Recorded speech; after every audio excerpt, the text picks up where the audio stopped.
मंडल जो भाजपा के, आरएसएस के, नरेंद्र मोदी के, उनकी सरकार के बहुत बड़े आलोचक थे, बहुजन समाज के बहुत बड़े शुभचिंतक,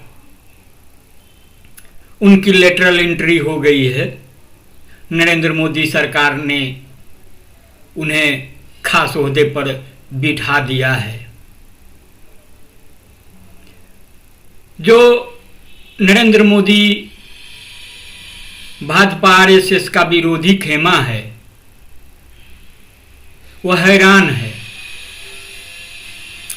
लेकिन आम लोग इसमें जरा भी हैरानी की बात नहीं देख रहे हैं। बुरे लोगों को,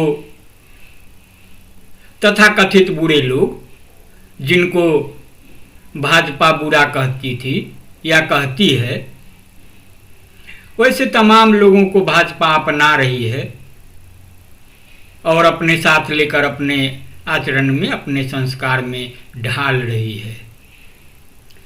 तो दिलीप मंडल भी ढल जाएंगे। खैर, बात आज विस्तार से दिलीप मंडल की नहीं करेंगे, बात लेटर एंट्री की भी करेंगे, नरेंद्र मोदी सरकार के भी करेंगे और अन्य तमाम पहलुओं के उसमें राहुल गांधी भी होंगे, बिहार की राजनीति भी होगी।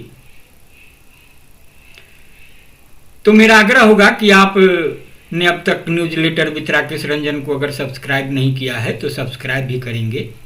हाँ, देखने सुनने के बाद लाइक करेंगे, शेयर करेंगे और प्रतिक्रिया से तो अवगत कराएंगे ही। तो लेटरल एंट्री हो या नरेंद्र मोदी सरकार का कोई अन्य विवादास्पद निर्णय, आजकल हम जैसे ही सरकार की आलोचना करते हैं हमें राष्ट्रद्रोही करार दिया जाता है। हम जैसे ही राहुल गांधी पर उंगली उठाते हैं हमें अंधभक्त कहा जाता है। आप एनडीए में सूरजभान बिहार से हैं, सूरजभान, सुनील पांडे, अनंत सिंह, रामा सिंह, सतीश दुबे की मौजूदगी और उनकी पृष्ठभूमि पर सवाल उठाएंगे।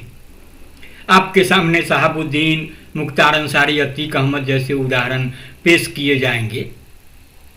ऐसा करने वाले चाहते हैं कि जैसे देश का एक बड़ा वर्ग मोहम्मद तस्लीमुद्दीन, शहाबुद्दीन, मुख्तार और अतीक अहमद जैसों को पूछता है, वैसे ही दूसरा वर्ग सूरजभान, सुनील पांडे, अनंत सिंह, रामा सिंह और सतीश चंद्र दुबे को पूछता रहे।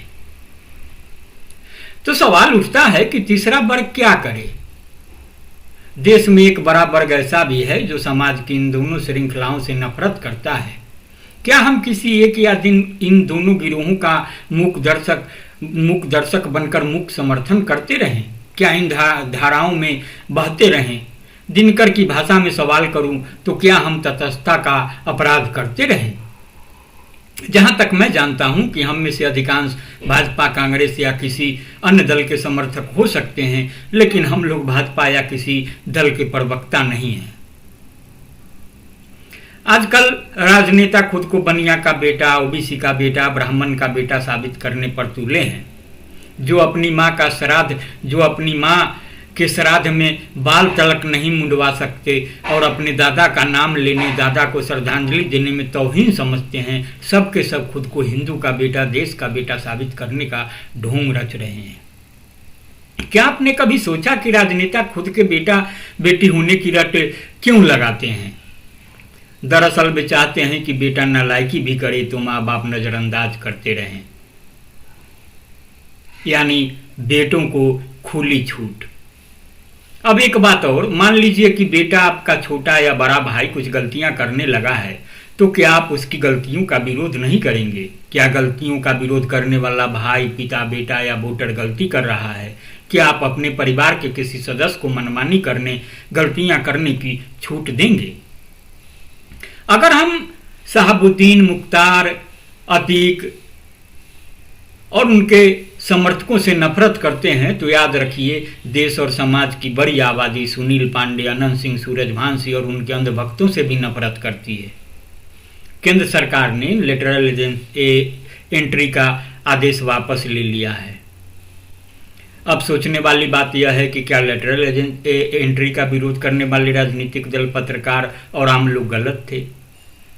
गलतियां हर सरकार से होती है और लोकतंत्र में सबको नीतियों के विरोध का पूरा हक है। हम अपने वोटर से सरकार बनाने के बाद मान लेते हैं कि उस सरकार के अच्छे बुरे कर्मों का आंखें मूंद कर समर्थन करना हमारा धर्म है। मेरे जैसे लोग उस दिन को नहीं भूले हैं कि मनमोहन सिंह की सरकार के दौरान वास्तविक सत्ता सोनिया गांधी, राहुल गांधी, प्रियंका गांधी और रॉबर्ट वाड्रा के हाथों में थी। मनमोहन सरकार और उनके मंत्रियों ने हर तरह के कुकर्म किए। सरकार उनकी थी, सीबीआई और ईडी नमक तूते उनके थे। उन्हीं की सरकार में उनके ही मंत्रियों के खिलाफ केस दर्ज होते रहे और वे जेल भी भेजे गए। जनता यूपीए सरकार से इतना अधिक नफरत करने लगी कि लोकसभा चुनाव 2014 में कांग्रेस को उखाड़ कर कूड़ेदान में फेंक दी। कांग्रेस और सोनिया परिवार के कुकृत्यों की वजह से नरेंद्र मोदी सत्ता में आए।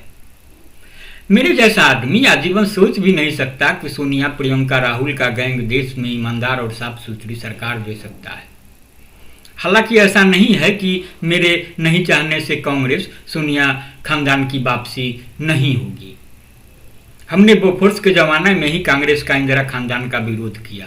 याद रखिए, यूपीए 1-2 सरकारों के बनते ही सोनिया के दबाव में क्वातरोची के सीज बैंक के खाते को फ्री कर दिया गया तथा बोफोर्स तोप में दलाली के केस को हमेशा के लिए क्लोज किया गया। ये लोग आगे भी ऐसे कुकृत्य करने से बाज नहीं आएंगे। मैं पत्रकार होने के अलावा एक नागरिक और वोटर भी हूँ। मैं स्वीकार करता हूँ कि मुझे कांग्रेस से नफरत है और सोनिया परिवार पर अति भर भी भरोसा नहीं है। इसका क्या मतलब है कि मैं नरेंद्र मोदी सरकार की या एनडीए सरकार की हर गलत नीतियों, आदेशों को चुपचाप देखता रहूं, आंखें मूंद कर समर्थन करता रहूं? जिस दिन बेटे को पता चल जाता है कि बाप मेरी हर गलती पर पर्दा डालता रहेगा, बेटे की झूठी तारीफ करता रहेगा, जैसे बेटे की शादी के मौके पर बाप लड़की वालों की आंखों में धूल झोंकने के लिए बेटे की ब्रांडिंग करता रहता है, ऐसा करने वाला बाप दूसरे को धोखा नहीं देता है, अपने बेटे को बर्बाद करता है। बेटा अपने बाप की कमजोरी भांप जाता है, वह समझता है कि वह लाख गलतियां करे, बाप उस पर पर्दा डालता रहेगा। ऐसी स्थिति में बेटा और गलतियां करता चला जाता है, बिगड़ता चला जाता है। बेटे को इसी बात का गुमान होता है।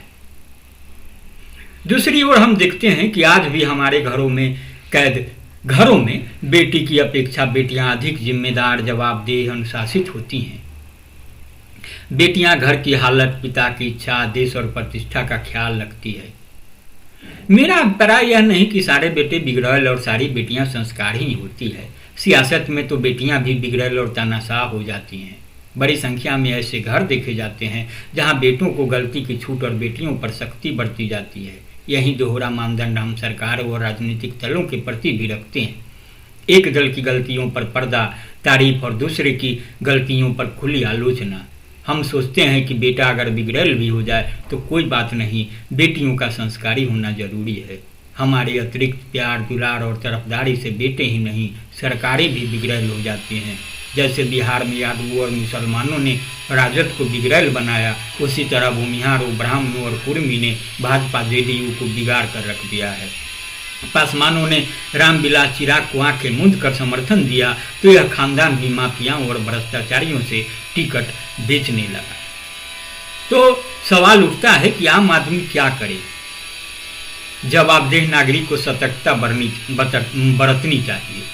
नरेंद्र मोदी को यह गुमान मत पालने दीजिए कि उसके बाप देश के वोटर हमेशा उसकी हर गलती को नज़रअंदाज करते रहेंगे।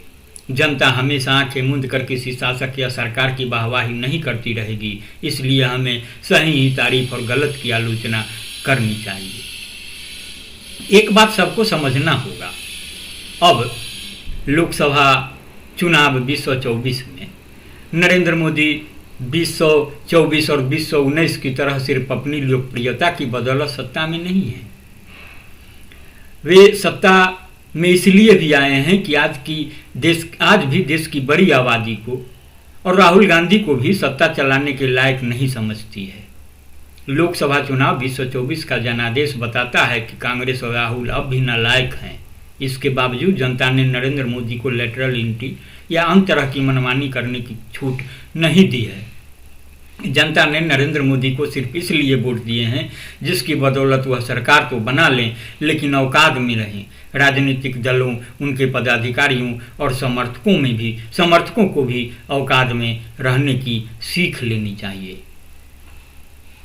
आपको बता दें कि यह जो टिप्पणी है वर्तमान परिप्रेक्ष्य में, जिसमें राजनीति को केंद्र में रखा गया है और बृहद विश्लेषण किया गया है, यह विश्लेषण है बिहार के वरिष्ठ पत्रकार विवेश त्रिवेदी का। विवेश त्रिवेदी बिहार के मुजफ्फरपुर से आते हैं। उन्होंने पत्रकारिता में कई दशक बिताए हैं और नई लकीर भी खींची है। फिलवक्त वे स्वतंत्र पत्रकार हैं। जनचौक नाम से यूट्यूब चैनल भी चलाते हैं। सोशल मीडिया के विभिन्न प्लेटफार्मों पर सक्रिय हैं। तो इसे आप सुनिए, गुनिए और अपनी प्रतिक्रिया से जरूर अवगत कराइए कमेंट बॉक्स में जाकर। तो इतना ही, नमस्कार।